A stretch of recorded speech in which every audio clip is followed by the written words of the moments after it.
प्रगट्यामा जयो जयो मा जगदम्बे द्वितीया बे स्वरूप शिव शक्ति जाणू मा शिव शक्ति जाणू ब्रह्मा गणपति गाए हर गाए हर मां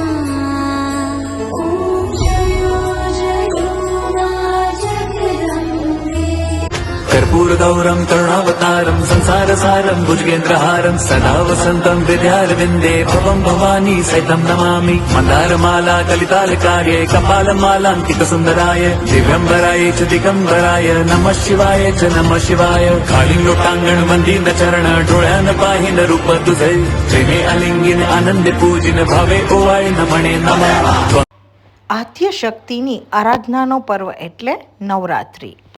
આ નવરાત અને 10 દિવસ દરમિયાન શક્તિ એટલે કે દેવીના 9 સ્વરૂપોની પૂજા કરવામાં આવે છે. પ્રતિ વર્ષ આપણા ગુજરાતમાં આસો સુદ એકમથી આસો સુદ નોમ સુધીના 9 દિવસો નવરાત્રિ મહોત્સવના નામે ઓળખાય છે અને ઉજવાય છે. જેમ બંગાળમાં દુર્ગા પૂજાના દિવસનું ભારે મહત્ત્વ છે, તેમ ગુજરાતમાં અંબા, બહુચરા, કાળકા જેવી મહાશક્તિશાળી દેવીઓની પૂજા અને આરાધના, યજ્ઞો ઉપરાંત રાતના મોડે સુધી રાસ ગરબા ગાવાનું ઘણું મહત્ત્વ છે. વળી કોઈ સ્થળે તો 9ને બદલે 10મો દશેરાનો દિવસ અને પછી 15મો શરદ પૂર્ણિમાનો દિવસ પણ આ મહોત્સવમાં ગણી લેવામાં આવે છે. ભારતમાં અને ખાસ કરીને ગુજરાતમાં શક્તિ પૂજાનું ઘણું મહત્ત્વ પરંપરાથી ચાલ્યું આવે છે. અંબા, બહુચરા, મહાકાળી, ભદ્રકાળી, જક્ષણી, ખોડિયાર, રન્નાદે, આશાપુરી એવા અનેક નામે ગરબા ગવાય છે. પરંતુ એમાં પ્રાધાન્ય તો નવરાત્રિના 9 દિવસોમાં ગામડે ગામડે પોતપોતાની કુળદેવી મંદિરે કુંભ સ્થાપના કરી નવા દિવસે એની પૂજા આરતી થાય છે. નવરાત્રિ અને પૂજામાં બેસનાર 9 દિવસ ઉપવાસ કરે છે. ક્યાંક ફરાળી ઉપવાસ થતા હોય છે તો ક્યાંક નકોરડા. આઠમના દિવસે હવન થયા અને પછી 9 નૈવેદ્ય માતાજીને ધરાવીને પારણા કરવામાં આવે છે.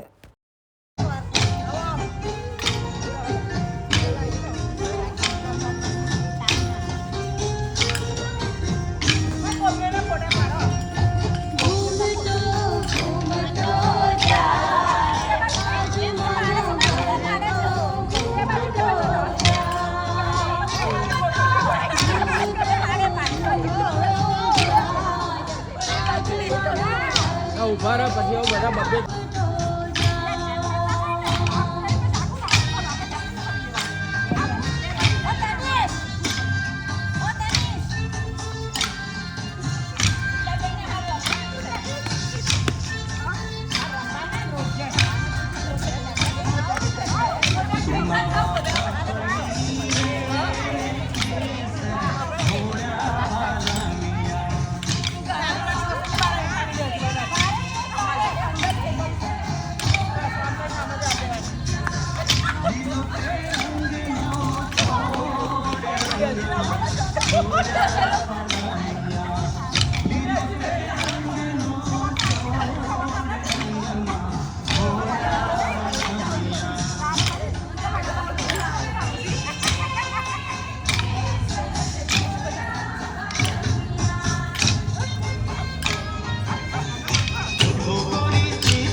નવરાત્રિ એટલે મારો ફેવરિટ તહેવાર હો. અને સ્કૂલમાં જ્યારે પણ રેન્ક આપવાનો હોય ને ત્યારે વેલ ડ્રેસમાં ફર્સ્ટ પ્રાઇઝ ઉપર હંમેશા હું જ આવતી, કોઈનો વારો જ ના આવે. એટલો બધો શોખ છે મને, અને હરેક દિવસે નવા જ કોસ્ટ્યુમ પહેરીને જવાનો. અને વેલ ડ્રેસમાં મને જે એવોર્ડ મળ્યા છે ને, એમ એકદમ સાચવીને રાખ્યા છે મસ્ત. એને જોઈને મને કેટલી ખુશી થાય. અને હજી તો આમ 1 મહિનાની વાર હોય ને નવરાત્રિની, ત્યાં જ હું વિચારવા લાગું કે કેવા કોસ્ટ્યુમ પહેરવા છે. અને બધું જાતે જ કરું હો. એવી મોજડી, સેમ, ઓર્નામેન્ટ્સ બધું જ જાતે બનાવી અને પછી પહેરવાનું. એની ખુશી જ કંઈ અલગ હોય. અને એમાં રેન્ક આવે એટલે આહા હા હા, ખુશી આમ આસમાને આંબી જાય આપણી. અને આજે હું ગરબા રમું છું ને, એ મારી સોસાયટીના ગરબા છે. અમારી સોસાયટીનું સિનિયર સિટીઝન ગ્રુપ છે, એ લોકો સાથે હું ગરબા રમું છું. અને એ લોકો સાથે ગરબા રમવાની મને એટલી બધી મજા આવે છે કે ન પૂછો વાત. કદાચ રોજ 5 વસ્તુ તો એવી હશે કે હું નવીન એ લોકો પાસેથી શીખી છું, કારણ કે એ લોકોને ખૂબ જ એક્સપિરિયન્સ હોય છે ને, એને પાસેથી હું બહુ બધું શીખી છું. અને રોજ જો મને એટલી બધી મજા આવે, આપણે લોકો સાથે રમવાની મજા ના આવે ને, જે આપણી જેવડા હોય એની કરતાં બી વધુ મજા આ લોકો સાથે. સૌપ્રથમ અહીં આવી અમે માતાજીની આરતી કરીએ, માતાજીને પ્રસાદ ધરાવીએ અને પછી ઉત્સાહથી ગરબા રમીએ. નવરાત્રિ મહાપર્વના ધાર્મિક સાંસ્કૃતિક મહત્ત્વની સાથે તેનું વૈજ્ઞાનિક મહત્ત્વ પણ જોડાયેલું છે. નવરાત્રિ મનાવવાનું વૈજ્ઞાનિક મહત્ત્વ એ છે કે વર્ષની બંને મુખ્ય નવરાત્રિ પર સામાન્ય રીતે સંધિકાળ હોય છે. 2 ઋતુઓ સંમેલનમાં આ પર્વ ઉજવાય છે. જ્યારે ઋતુઓનો સંધિકાળ હોય છે ત્યારે સામાન્ય રીતે શરીરમાં વાત, કફ, પિત્તના સમાયોજનમાં વધઘટ થાય છે. તેનાથી રોગપ્રતિકારક ક્ષમતા ઓછી થઈ જાય છે. એટલા માટે 9 દિવસ જાપ, ઉપવાસ, સાફ સફાઈ, શારીરિક શુદ્ધિ, ધ્યાન, હવન વગેરે કરવામાં આવે છે, જેનાથી વાતાવરણ શુદ્ધ થઈ જાય છે અને આપણે અનેક બીમારીઓથી બચી શકીએ છીએ. નવરાત્રિ મહાપર્વનું આર્થિક મહત્ત્વ પણ ઘણું છે. હિન્દુ તહેવારોમાં આર્થિક મહત્ત્વ પણ નોંધપાત્ર ભાગ ભજવે છે. નવરાત્રિ શરૂઆતથી જ ગરબા અને દીવડાઓ બનાવનાર લોકોની આવકમાં વધારો થતો જોવા મળે છે. હે રાજાની રાણીઓ, હે રાજાની રાણીઓ, હે રાજાની રાણીઓ, રાજાને પૂછે ચોજે ભોજન કરશું જો. રાજાની રાણીઓ, રાજાને પૂછે ચોજે ભોજન કરશું જો. હે ઉપર અગાશીને કરે કે મારું મન મોરબની તનગત કરે, મોરબની તનગત કરે, મોરબની તનગત કરે, મોરબની તનગત કરે, મોરબની તનગત કરે, મોરબની તનગત કરે, મોરબની તનગત કરે, મોરબની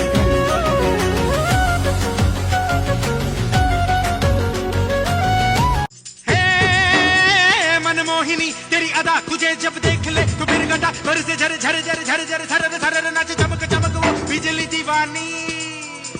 है बेमिसाल तू कोरी कोरी अनछुई तुझ में है कुदरत सारी खोई, तुझ में है कुदरत सारी खोई खोई, तुझ में है कुदरत सारी खोई खोई. નવરાત્રિ દરમિયાન ઘરમાં કે મંદિરમાં ગરબાનું સ્થાપન કરવામાં આવે છે. ગરબામાં 9 છિદ્રો પાડવામાં આવે છે. જ્યારે ગરબા રમવાનું શરૂ થાય ત્યારે ગરબાને કેન્દ્ર સ્થાને રાખવામાં આવે છે અને તેના ફરતે ગરબા રમવામાં આવે છે. ગરબામાં પાડેલા 9 છિદ્રો માનવીના દેહનું સ્વરૂપ છે અને ગરબામાં મૂકેલો દીવો આત્માની જ્યોત સ્વરૂપ છે. ગરબામાં રહેલા 9 છિદ્રો માનવ દેહના 9 દ્વારને સૂચવે છે: 2 આંખ, 2 કાન, 2 નાક, મુખ, ગુદ્દા અને જનેન્દ્રિય. માનવ મૃત્યુ પામે ત્યારે તેની આત્મા શરીરના કોઈ પણ દ્વારેથી નીકળી જાય છે. આત્મજ્યોત સદા પ્રજ્વલિત રહે એવી ભાવનાથી 9 દિવસ સુધી અખંડ દીવો પ્રગટાવવામાં આવે છે. मनमोहिनी तेरी अदा तुझे जब देख ले तो फिर गटा बरसे झर झर झर झर झर थरर थरर नाचे चमक चमक वो बिजली दीवानी. है बेमिसाल तू कोरी कोरी अनछुई तुझ में है कुदरत सारी खोई, तुझ में है कुदरत सारी खोई खोई, तुझ में है कुदरत सारी खोई खोई.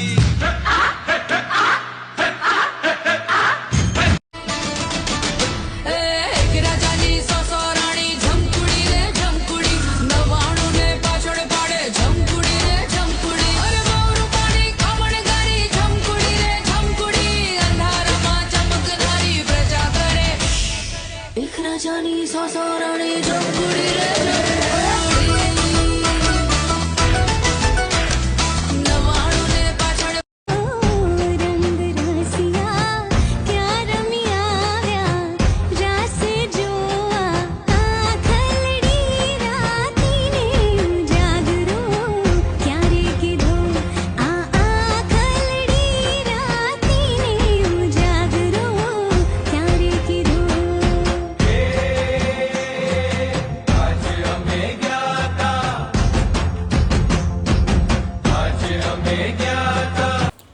આ ઉપરાંત ઘણી જગ્યાએ ગરબામાં 27 છિદ્રો પાડવામાં આવે છે.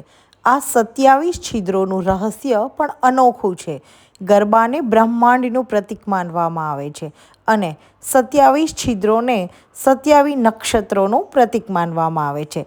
એક નક્ષત્રને 4 ચરણ હોય છે, એટલે કે 27 ગુણ્યા 4 = 108ની સંખ્યા પ્રાપ્ત થાય છે.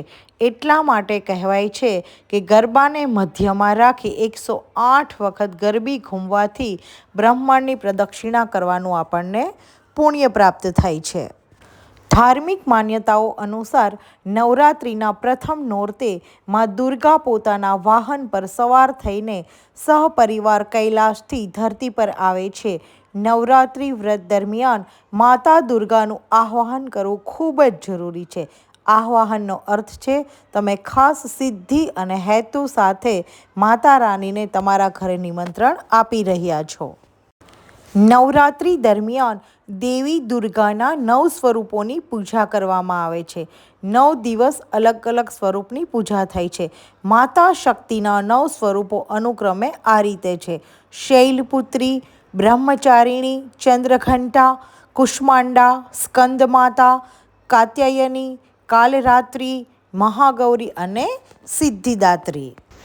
એક તો અમે ગુજ્જુ અને અમારી સાથે આ ગરબા કંઈ પણ જગ્યાએ જાય ને એટલે ગરબા તો હોય જ. પછી એ મેરેજ હોય, કોઈ પણ ફંક્શન હોય, ક્યાંય ફરવા ગયા હોય તો અમે બસમાં પણ ગરબા રમીએ.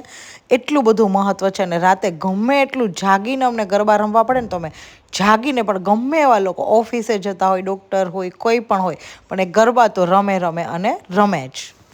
ધાર્મિક માન્યતા અનુસાર એવું કહેવાય છે કે એક સમયે મહિષાસુર નામનો રાક્ષસ બ્રહ્માજીની તપસ્યા કરવા બેસે છે. બ્રહ્માજી પ્રસન્ન થઈ વરદાન માંગવા કહે છે તો મહિષાસુર અમર થવાનું વરદાન માંગે છે, પણ આ પ્રકૃતિનું વિરુદ્ધ હતી. ત્યારે તે બીજું વરદાન માંગવાનું કહે છે કે મારું મૃત્યુ ન તો કોઈ દેવતા કરી શકે કે ન તો કોઈ અસુર કરી શકે. મારું મૃત્યુ માત્ર કોઈ સ્ત્રીના હાથે જ શક્ય બને. બ્રહ્માજી મહિષાસુરને વરદાન આપે છે, પણ સમય જતાં મહિષાસુર રાક્ષસોનો રાજા બની ગયો અને દેવતાઓ પર આક્રમણ શરૂ કર્યા. દેવતાઓ એકજૂટ થઈને લડ્યા, પણ મહિષાસુરને પહોંચી ન વળ્યા. દેવતાઓએ ભગવાન વિષ્ણુ અને ભગવાન શંકર પાસે મદદ માંગી, પણ બ્રહ્માજીએ આપેલા વરદાનથી મહિષાસુરનો સામનો કરવો શક્ય નહોતો. તેથી ભગવાન વિષ્ણુ સહિત અનેક દેવતાઓ આદિશક્તિની આરાધના શરૂ કરી. બધા દેવોના શરીરમાંથી એક દિવ્ય રોશની નીકળી, જેમાંથી દેવી શક્તિએ સ્વરૂપ ધારણ કર્યું. દેવી શક્તિનું સર્જન મહિષાસુરનો સંહાર કરવા માટે થયું હતું અને થયું પણ એવું જ કે મહિષાસુરે દેવી શક્તિ સાથે લડાઈ કરી. 9 દિવસ સુધી આ યુદ્ધ ચાલ્યું અને 10મા દિવસે આદિશક્તિએ મહિષાસુરનો સંહાર કર્યો. ત્યારથી નવરાત્રિ પર્વ શરૂ થયો. આજે અમારે પ્રસાદીનો વારો હતો, એટલે જો મેં મસ્ત કોસ્ટ્યુમ પહેરી લીધા. મારો ફેવરિટ ડ્રેસ છે આ. મને મારા માસીએ ગિફ્ટમાં આપ્યો છે અને મારા સોસાયટીમાં જઈને ફોટો ક્લિક કરી લીધા. અને એટલી મસ્ત આમ ઓરિજિનલ ગામઠી, આમ કાઠિયાવાડી છું ને, એટલે મસ્ત કાઠિયાવાડી જ દેખાતી હતી. આમ જોઈને જ આપણે ખુશ થઈ જઈએ, કંઈ ના ઘટે એવી.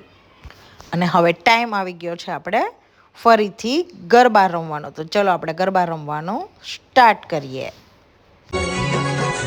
રાધા ગોરી રે તું છે મારી ગોવાલણ, હાલ તને હો હાલ તને, હા હાલ તને, હાલ રૂડું ગોકુળિયું બતાવો. હા હાલ તને, હાલ રૂડું ગોકુળિયું. વગર જોરથી વગર.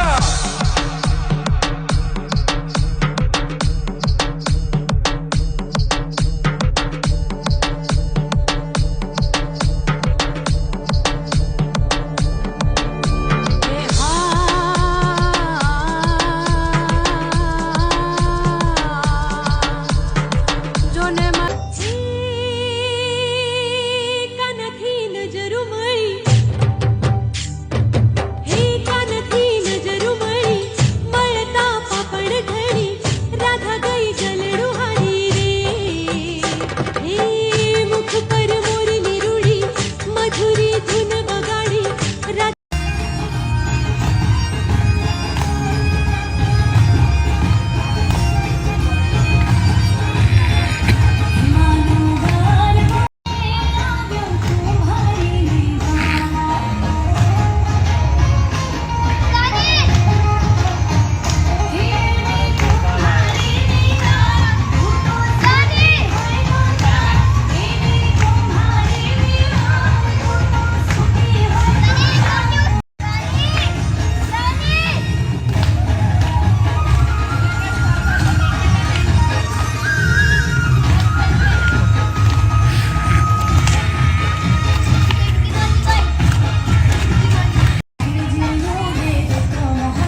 નવરાત્રિ પૂરી થઈ ગઈ છે. આજે છેલ્લો દિવસ છે અને હવે મને સહેજ જઈને ગમે, બહુ બધાની યાદ આવશે, વારંવાર યાદ કરીશું બધાને. દશેરાના તહેવાર સાથે અસંખ્ય યુગોના અસંખ્ય પ્રકારના આર્ય પુરુષાર્થના વિજયો સંકળાયેલા છે. દેવી શક્તિ જગદંબા અને મહિષાસુરની સેના વચ્ચે આસો સુદ એકમથી દશમી સુધી ભયંકર યુદ્ધ ચાલ્યું અને દશમીએ મહિષાસુર રાક્ષસનો સંહાર થયો. જગદંબાનો વિજય થયો.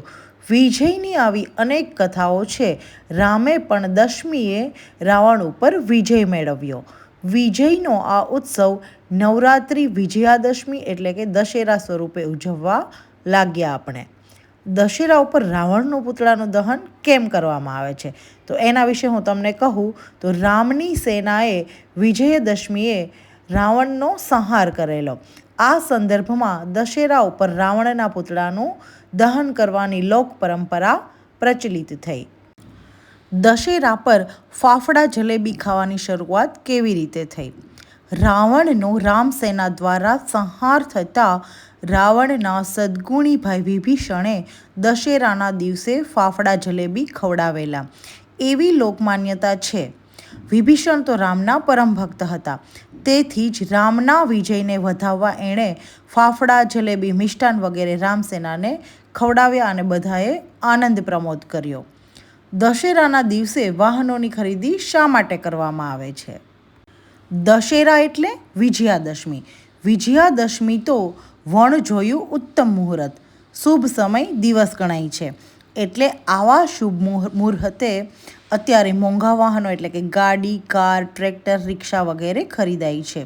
વળી દશેરાના વિજયાદશમીના દિવસે રથ, ઘોડા વગેરે વાહનો દ્વારા મેળવાતા વિજયની કથાઓ ગૂંથાયેલી છે. એટલે જ આ દિવસે રથ, ઘોડા વગેરે દોડાવવાની સ્પર્ધા પણ યોજાઈ છે.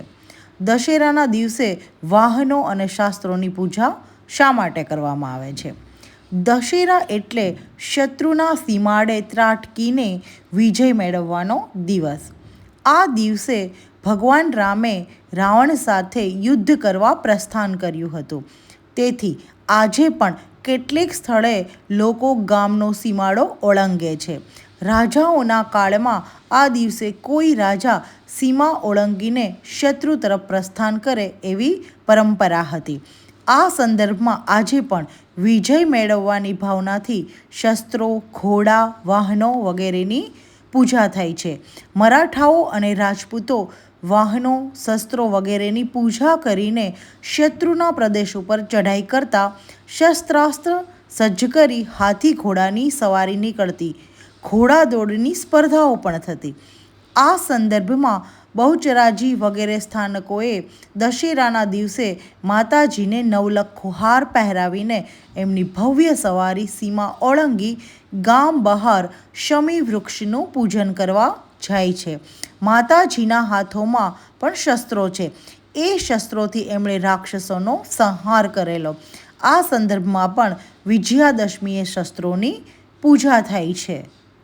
તો અમારે અહીં લાંભવેલમાં ખૂબ જ સરસ રાવણ દહનનું આયોજન કરેલું હતું. પણ બાપરે એટલી બધી ભીડ હતી કે ન પૂછો વાત. આપણે પોતાના શ્વાસ લેવા હોય ને તો શ્વાસ પણ ગોતવા પડે. પણ મને જોવું જ હતું કારણ કે ખૂબ જ સરસ આયોજન કરેલું હતું ત્યાં.